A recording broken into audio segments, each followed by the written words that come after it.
All right. Well, welcome everyone. Thank you for joining us for today's webinar. My name is Kenneth Johnson. I'm the sales development rep here at Mission Control. Today's webinar is going to be led by Ben Savage. He's an account executive on our team and also a Salesforce certified admin. Now, Mission Control is one of the leading project management tools built native to the Salesforce platform. And today we're going to be presenting Mission Control Resource Management. And during our presentation, we'll be providing detailed information as well as covering some key features of Mission Control. So should you have any questions along the way, please type them into the question box in your Zoom control panel, and we'll have time for those questions closer towards the end. Now, without further ado, I'll be turning time over to Ben. All right, over to you, Ben. Thanks, Kenneth. I appreciate it so much. Again, I appreciate everybody out there that's joined for the webinar today. So we'll first start off with a little bit of background. And again, the purpose of today's webinar is going to be about maximizing your team's productivity and profitability through resource capacity planning.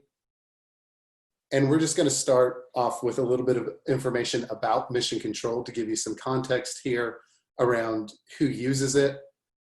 These are some of our different clients that we have, as well as our countries that we serve. We're active in over 25 countries, and then the different industries that we also serve.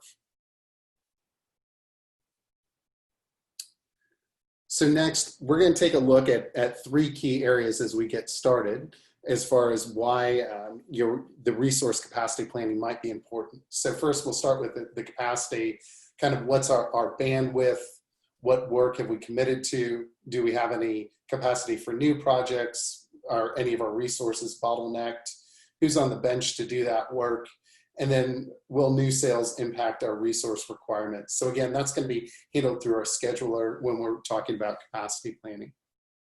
Then we'll be also moving into, as far as taking a look at utilization a little bit later on in the webinar, kind of how many hours have been logged, what percentage is billable, how much revenue has been invoiced, what's our ratio between billable and non-billable, and then how well are we going to be utilizing those resources. So again, that'll be taking a look at our role utilization report towards the end of this webinar.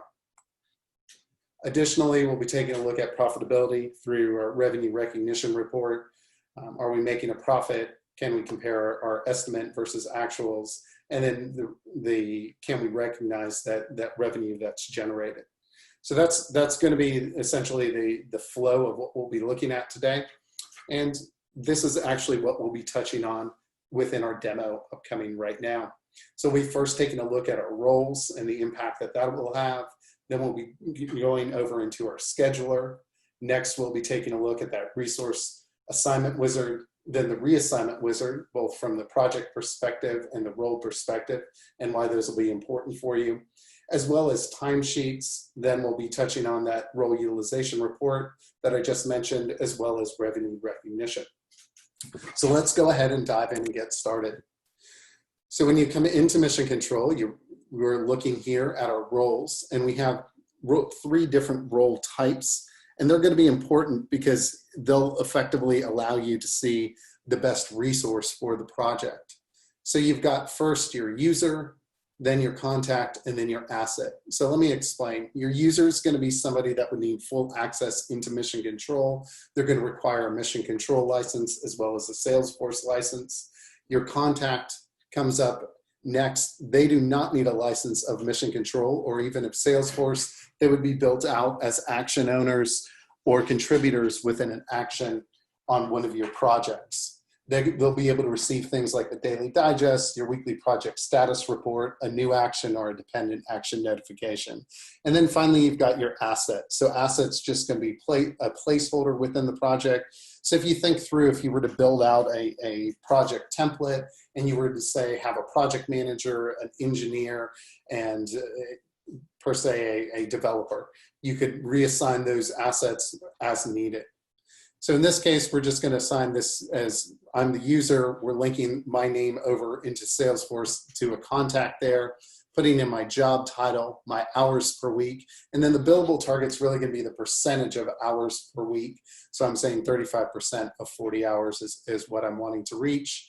I have my billable and my cost rate for that individual role. And then coming down through here, you're going to be able to manage off your permissions and notification settings. So again, some of those daily digests that might go out, or those new action notification emails. Underneath expense settings, you can assign out an expense approver. For your console settings, you're able to give visibility if that user needs access into management, or on the admin level, that would be the control pad. Or if they don't, you would just uncheck those, and you can do that quickly and easily directly from here. Additionally, looking through, you can set up your trackpad settings as well as your project overview settings. We give you a lot of different ways to set up the role and assign out that visibility to each individual user. Finally, coming down here, I can make any type of role notes.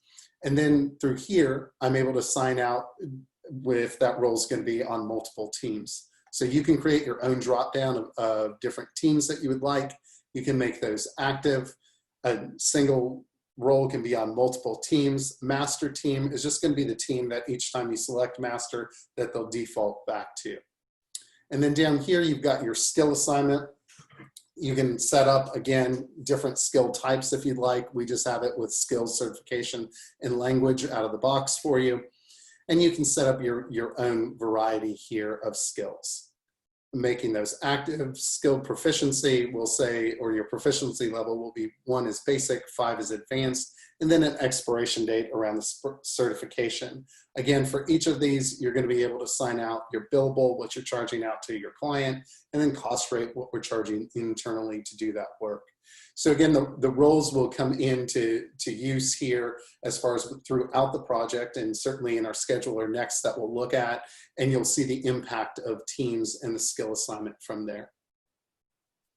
So moving into the scheduler and why it's important, it really is an excellent tool for your resource capacity planning, and it's going to allow you to see the best use and maximize your talent, to see current workloads, reschedule if needed, and ultimately maximize that profit. So when you come in here, you've got on the left-hand side all of your resources. Across the top, I'm able to see from 1 day. I can also filter using my scheduler settings all the way up to 52 weeks. We'll go ahead and adjust that out to 4 weeks right here. And then what I'm looking at is all the work that's been assigned off to each of these resources. So I can see exactly the scheduled utilization and allocation as well as my remaining. Let's go ahead and filter this back to 2 real quick. And then I can quickly see through my hours total view if there might be any bottlenecks on our team. So in this case, I can jump in and see that Bob Hall looks like he's over allocated on the 13th. We can come back into the actions view. I can look over on the 13th and hover over those actions and really get an idea of what's going on affecting Bob's workload.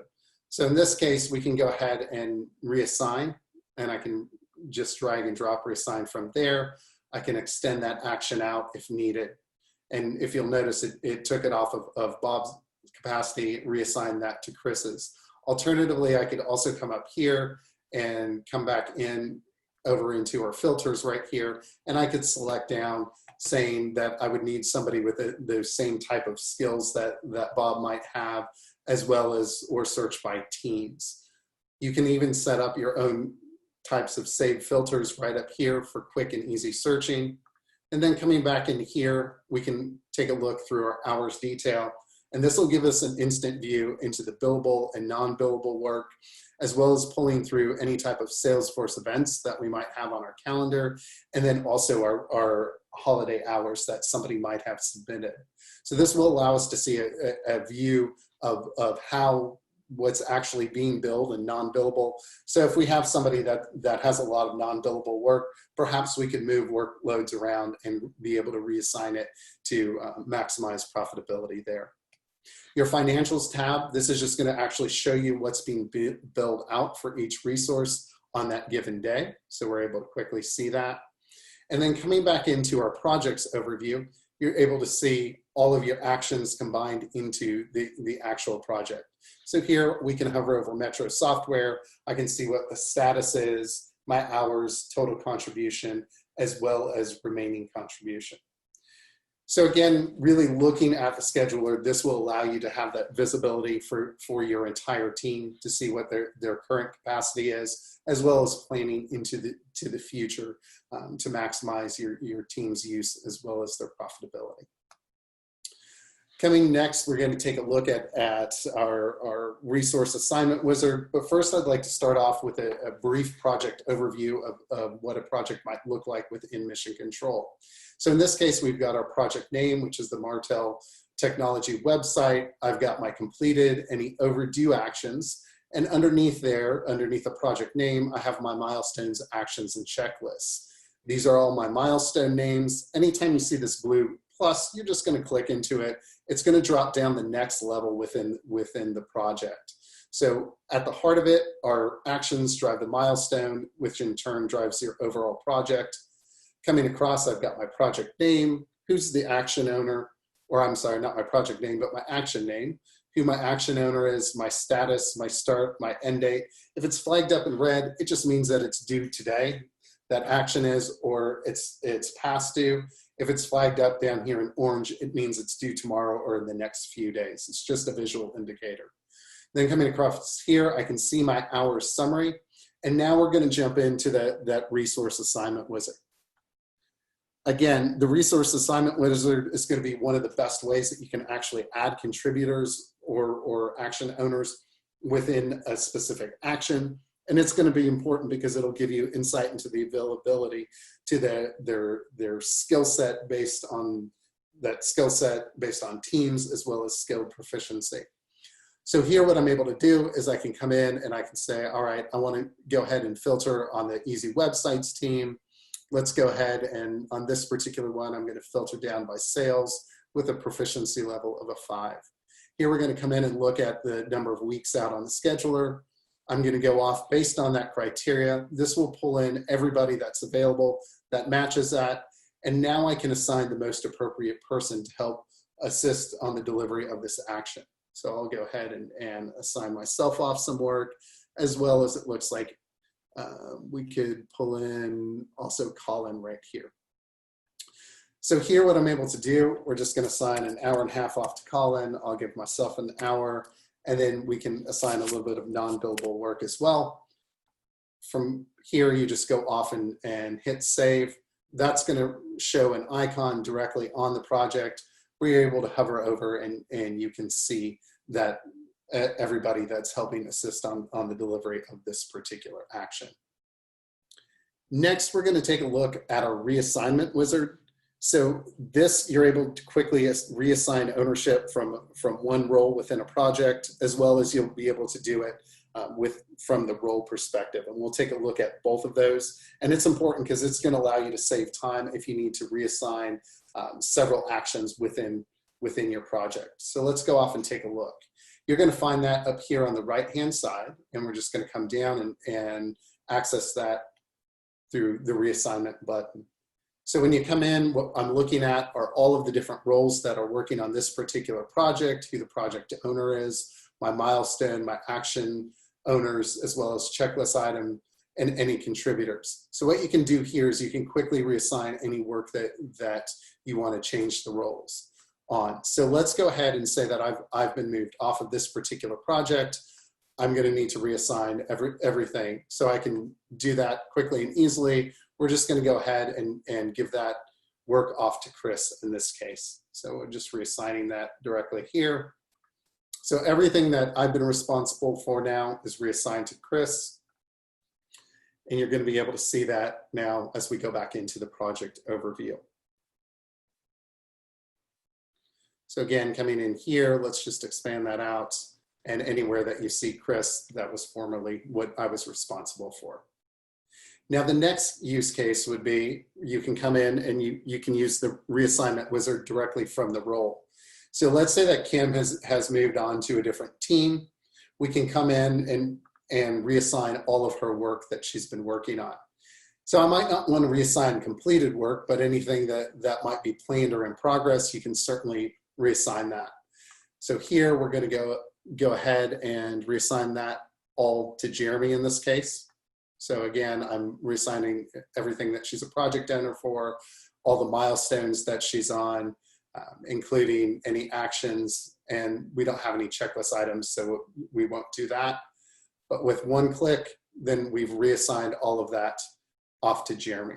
So it's quick and easily done directly from that role record. So next we're going to be taking a look at our timesheet. Now, the timesheet, when you come into it, this is going to be one of the many ways to log time across within Mission Control. And what it's going to do here is going to list out everything that's assigned to the individual person for a particular week, and everything that's billable or non-billable, they're able to log time across and then submit any notes there as well. So let's go ahead and do that. I'm the role here. I'm selected the week of the 27th that I need to go back and log some time against. I've got my actions right here, as well as my milestones, and then my projects, what I'm actually logging time against through the actions. So we'll just go through here, and we're going to put in, say, we'll just randomly do some billable hours through here. And so we'll go here. As well as we can be logging some non-billable time. So we'll just give that 1 hour. I'm going to say half an hour here. We'll say 2 hours there, and then 1 more hour here. Now I can submit any notes. So on that particular one, this build content page. So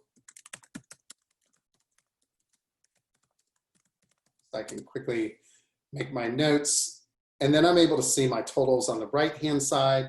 And then dropping down here, I'm able to see my total billable, anything that might be non-billable, my total holidays, as well as my hours total. So this is going to give me a complete view for this particular week of everything that I've been working on. Now I can go ahead and just save and submit that timesheet. That's going to go off and submit that to my timesheet approver. Now, directly from this timesheet view, you also have the ability to go ahead and use time tracking. So if I needed to do that, I could easily do that. Let's say on Update UI, you would just go in and start your time tracking. It's going to go ahead and show that clock in red. When you're finished with that particular action, you're going to come in and just go ahead and go off, and that's going to stop time tracking from that point. You also, from this view, have access into your issue manager, which if you need to log an issue, you can do that easily directly from here. That way you can keep track of any issues against your project. You can build out a checklist item directly from here, as well as you can also access chatter on an action, milestone, and project level if you need to have team communications on this particular action. Coming next, we've got our calendar converter. You're going to have 3 additional ways that you can log time. The first is going to be if I come in and I see this event, virtual networking, I can just click into that, and I'm going to associate this particular event with an actual project. I'm going to associate with a milestone, and then come in and associate that with an action. Go off and log time. That's directly going to log time the same way as using the timesheet. The next way, it's going to actually pull in any actions from my projects that I've been assigned to. So I can just come in and actually, if I need to do that and log time against a specific action, in this case, let's go into plan training, I'm able to come in and log time directly here. And we would just go off and click log time. And then finally, the third way is going to be just to grab time. So in this case, I've just grabbed some time on the calendar. I need to put it against a project. Here, I need to come in and associate it with a milestone, and then finally put it with an action. Go off, hit log time, and that's going to go ahead and log time. Again, same way, it's going to log it just as using the timesheet. And then finally, the third thing that we have within here, or within our timesheet, are the actual approvals. So in this case, I'm going to come in and I'm going to take a look at Rosa to approve these. If I need to, I can quickly and easily approve everything all together. If I need to, I can also reject anything that I might not approve of by clicking reject, as well as making any rejection comments. If I need to chat with Rosa about anything, I can do that directly from here. So in this case, we're just going to go through and approve that and do that quickly and easily here.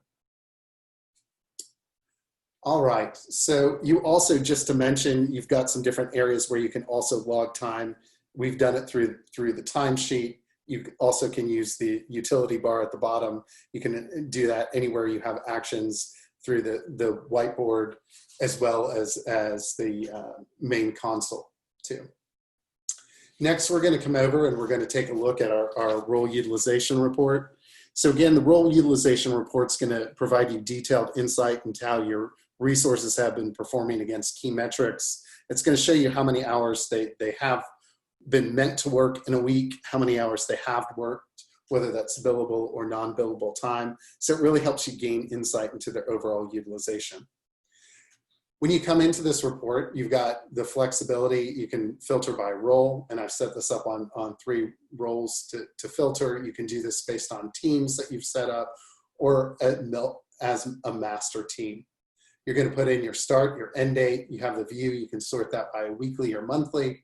And so now I'm going to come in and I'm able to see exactly what's billable, non-billable, anything that might be excluded, as well as holidays. So again, I'm able to see each one of those resources and how they're being utilized. It's going to show me my total hours as well as my billable hours to really allow me to keep an eye on both current usage of my team as well as what's upcoming. Here, I'm able to see on my individual role what my utilization is, what my billable performance, and then my scheduled performance. Again, this utilization number is tied back into that role. So the percentage of hours per week that we're saying that we want to achieve is what's going to come into play here for actual calculations. And coming down here, I'm able to see the other roles that I've filtered by. And ultimately at the bottom, it's going to give me a roll up of all of that. So I can get a complete overview of, in this case, what those individual roles, how they're rolling up all together to accurately see what's going on across those members and what they're working on. Next, we're going to come into our revenue recognition. Again, this is going to allow you to see a forecast of the revenue and how it's going to be recognized on the schedule that you've laid out. So here you're able to see what your scheduled effort might be, what your actual effort might be, as well as your projected. In this particular case, I've ran it out through the end of the month. Again, you can sort both weekly and monthly view. And this is going to show you your revenue recognition as well as your profit and loss. Here, I've got a overview of what's going on for the individual months as far as the different types of projects that we're delivering. And then it's going to show you through those calculations, ultimately, again, showing you what the revenue recognition and the profit and loss might be for your projects. So really, again, in the total and what we're looking at will help you as far as what's going on in forecasting for your overall projects. So next, we're going to move into any questions that we might have, and I'm going to turn that back over to you, Kenny, and we can go from there. Great job, Ben. Appreciate all the information shared. All right, guys, once again, as I mentioned, should you have any questions, please add those into the Zoom control panel, and you can get those answered here. And so what I'm saying is, all right, so we have a question here, Ben. So it says, how would you handle forecasting in the scheduler? Sure. So within the scheduler, you would be able to handle forecasting by going back in. And let's just take a look. You would be able to take a look at that by just adjusting your time frame here. So if I needed to look at it at a farther timeline, I could say, let's go ahead and look at a full 8 weeks out. Come in here, we're going to go off and save that. We'll need to change that into weeks view, but this is going to allow you to see a full, that based on that timeline, that full 8 weeks out that we might need to see. So you would be able to see based on that, what's going on within your different resources, and if you can take on additional work and how that might impact your team.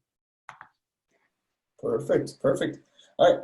And then I'm also seeing, do all roles require a mission control license? No, all roles wouldn't. You can certainly add in as contacts within mission control somebody that's outside of your organization, and they would be assigned as action owners or contributors within the project. Perfect. And then how do you connect Outlook or Gmail into the scheduler?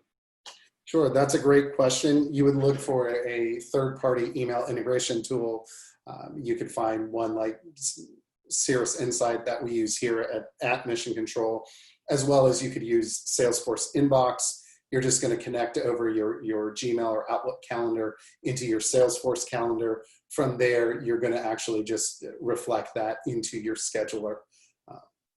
And then you'll be able to get a complete calculation of what's going on and how those outside events might impact your team's overall utilization. Perfect. Okay, is it possible to have more than 2 contributors on an action? Absolutely. Yeah, you can pull in as many contributors as you'd like on the action through the resource assignment wizard. Perfect. All right, and it looks, well, I'll give it a moment here, see if we get any additional questions in. All right, so well, looks like that is it in terms of questions.